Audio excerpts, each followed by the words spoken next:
So a little bit about my personal health journey. I'll do my best to condense the past 7 years into just a few minutes. What started out as a mystery illness for me was swollen lymph nodes and extreme fatigue.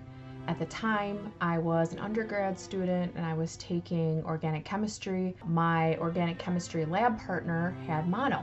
I went in for tests and they told me everything was negative. I was tested for Lyme, mono, strep, a few other things, but everything was negative. I wasn't getting better. My fatigue was still awful, so they did put me on Augmentin for 10 days. My fatigue never went away. After that, I did go through increased symptoms overall of inflammation, pain, fatigue. I had chronic upper respiratory infections. My mental health started to deteriorate, and through various tests and through seeing specialists, I was ultimately misdiagnosed with fibromyalgia. I had a positive ANA test which showed some kind of autoimmunity. Things were coming back negative for lupus, RA. I was never tested for Hashimoto's at that time because my TSH was normal with the normal limits for them. We'll come back to that later. So at that point, I was at max prescriptions. I had a drawer full of pharmaceutical medications. I think I was on 5 or 6 medications, at this time. Everything from gabapentin to meloxicam. Both of those are basically for pain. One is anti-inflammatory, NSAID, and the other is for neuropathy, because I was getting migraines from nerve pain. And I was on Flexeril, which is a muscle relaxer, and I was on Tramadol, which now is a controlled medication. At the time, it wasn't. They didn't realize it was habit forming back then. I was on Tramadol for a while, and then I said, this really isn't doing anything for me. I'm not feeling all these medications that you have me on. I'm not getting any better. It's just kind of masking my symptoms for the time being. They said, okay, well then, if this isn't doing enough for you, we're going to have to put you on a pain contract and put you on something stronger. And that's when I just said, nope, you know what? I'm gonna figure this out on my own. I am going to do my own research, and I knew my mom had hypothyroidism. And so I dove down the rabbit hole and realized the link between Hashimoto's thyroiditis and hypothyroidism. And I found an integrative medical doctor. I had to pay out of pocket, but she did test me for the Hashimoto's autoantibodies, TPO and TG, and that came back positive. And then I also was vitamin D deficient. Fast forward then, I did the autoimmune paleo protocol. First I was gluten-free and dairy-free per my doctor's recommendation, but then I went to autoimmune paleo protocol because I wanted to see if I could reduce the autoimmunity side of things, because my thyroid numbers were never out of normal limits. So at that point I wasn't on any medication for my thyroid. I was only trying to manage it or control it with diet. Autoimmune paleo protocol helped with my inflammation, didn't help with much else. I still had crippling fatigue. At this point, I was seeing a functional medicine doctor. I was at my max supplements. So when I was on the conventional medical side, I was on max pharmaceuticals, and on the functional medicine side, I was at max supplements. And really, neither one helped. I mean, maybe moderately to just improve a symptom here and a symptom there, but nothing actually got to, the root cause of my symptoms. I would say neither model is comprehensive enough for people like me who have multiple chronic infections, multiple conditions.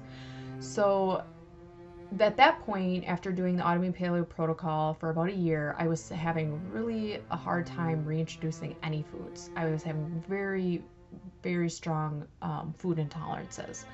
So that's when I had a comprehensive stool analysis done, and my doctor basically told me I had severe candida overgrowth. I also had gut dysbiosis, so I didn't have the good bacteria that I needed. And I also was IgA deficient. IgA deficiency means my immune system was weakened within my intestines.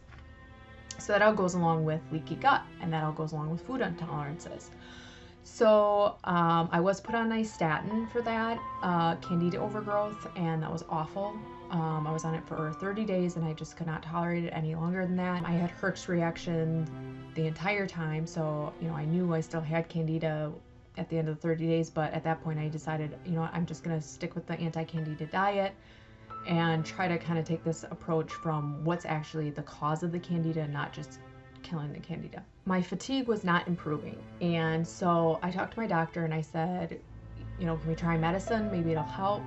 Thyroid hormone, and she said sure. At the time, that functional medicine doctor, she also had Hashimoto's and she was on Nature-Throid. Nature-Throid is a natural desiccated thyroid hormone. That's what she started me on, and I felt, marginally like I had a little bit more energy, but I felt what's called wired and tired. So it was like I was, being stimulated, but I was still just exhausted. So I was on that for about a year, and then I had my thyroid antibodies tested again, and they were at 3,500. So at that point I was seeing a different functional medicine doctor, and she explained to me that with Hashimoto's, when you take desiccated thyroid, your body can still recognize that as thyroid, and then that can still ramp up your autoimmunity. It doesn't happen with everyone, but it did happen with me. So then she switched me to the synthetic T4 and T3, a low dose, and that was a good combination for me, and it did help with my my energy levels to a certain degree, but I still just had this crippling fatigue kind of underlying. I still had quite a bit of inflammation, and of course my food intolerances. So I think it was about 6 months, maybe a year, that I was on the T4, T3, levothyroxine and liothyronine combination. Then I went back to my doctor again, and I said, let's try low-dose naltrexone, because I had done my own research again, kind of figuring out the next step to kind of go after this chronic fatigue that I've been dealing with for now, at this point, it had been 5 years. So she started me on a very low dose, and we titrated up, and that made the biggest difference for me for fatigue, helped my sleep quality, helped my inflammation, and helped my leaky gut. So reduced food intolerances, and then she later did test me, and my candida is gone, and my IgA is back up to the level it should be. So that's all great. The issue then was that my Hashimoto's, my thyroid antibodies were still elevated. And so I went back, thinking, okay, so, I knew that my lab partner back in OChem had mono. So I knew I was at least exposed to Epstein-Barr virus, even though my mono tests, all came back negative. And then the other thing was, my husband and I, for 5 years, during the time when I was at my sickest, lived in a mold-infested apartment. At that time, I didn't realize that you can't just, wipe mold off the wall and have it be gone. And I did not also realize what effects mold can have on overall health, and how the spores can basically live in your lungs. So I had her test me for those two things, Epstein-Barr virus and mold or mycotoxins. I did test positive for Epstein-Barr virus, and it is active. So my Epstein-Barr virus is at 8, and it should be at 0.08, so it's about 100 times more than what it should be. And then I tested positive for 3 strains of mycotoxins. So what my doctor did at that point is she started me on a detox, and she had me take bentonite clay, which is a binder. She had me take 2 capsules of that, and glutathione, which is a powerful antioxidant that also basically pulls toxins out. So the idea is the glutathione was supposed to pull the toxins out, and then the bentonite clay was supposed to bind them, and then they would be excreted. That is not what happened for me. I got very, very sick. So the glutathione definitely was pulling things out, but the bentonite clay was not binding enough to actually remove, and I wasn't actually getting rid of the toxin, so it was just building up and building up. I actually was only on the treatment for 4 days, might have been 5 days, before I just could not. I was getting so sick, and it flared every autoimmune symptom I had ever had, and I actually was sick for 3 months after that, for maybe 5 days of taking the bentonite clay. And I felt a little upset because my doctor never warned me, never said, like, you know, you might want to start low. And I'm sensitive to pretty much everything. And so, and I've been working with this doctor for a few years, so I felt frustrated. You know, this is a functional medicine doctor, so I'm like, okay, why wasn't I prepped? Why wasn't it explained to me, like, you know, you might want to try something out? But anyway. Oh, and she also wanted me to take the Epstein-Barr virus detox at the same time as the mold detox. And I thought, that I'm already struggling with the mycotoxin, you know, why would you want me to do them both at the same time? So at that point, again, I decided, you know, I need to be my own advocate. I need to research myself. I need to figure out what's the right course of action here. And that's when I found Cellcore Biosciences. These products are formulated so that they're building on one another in a way that supports your body's natural detoxification and drainage pathways. So what I mean by that is, when you are going through a detoxification program, let's say, when you're going through a detox, there's basically a funnel, and the lowest part of the funnel needs to be supported before you start detoxifying all these other levels.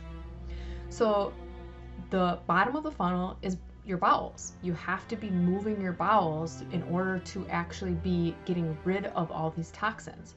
So let's say you do what's called a liver detox, and you're forcing your liver to just purge and get rid of, you know, what's in your bloodstream. So for instance, that's what the glutathione was doing, is it was taking probably mycotoxin for me out of my tissues and cells and pouring it into the bloodstream and forcing my liver to basically detox it. But nothing was supporting the drainage. So the drainage is the bowel movements. That's the foundation. If that isn't supported, then you can't just push the liver. And another thing I wanted to mention about Cellcore Biosciences, it's very comprehensive. So what I've noticed, even with the functional medicine side, is you have Lyme, here, do this for Lyme. Okay, you have Epstein-Barr, okay, do this for Epstein-Barr. You have mold, okay, do this for mold. What about those of us who have multiple? And we need to be dealing with all of these, but in a way that our body can actually handle. I mean, I work, I go to school, I have a family. I can't just take on being sick for 3 months. You know, I can't lower my level of functioning to do a detox. I have to be able to still live my life and do the things that I normally do throughout my day without being deathly sick while I'm doing a detox. So that's what Cellcore Biosciences does very well, is it starts low and slow. And when I say low, I'm talking low on the drainage funnel, so that every step of the drainage funnel is supported, so that by the time you get to that top level, that cellular detoxification, your body can actually handle and actually expel those toxins, and you're not just getting a buildup of toxins throughout your body. So if you'd like to learn more about the details of the Detox University protocol and program, go to the Enroll section of the menu above, or scroll down to the middle of the page and select Enroll.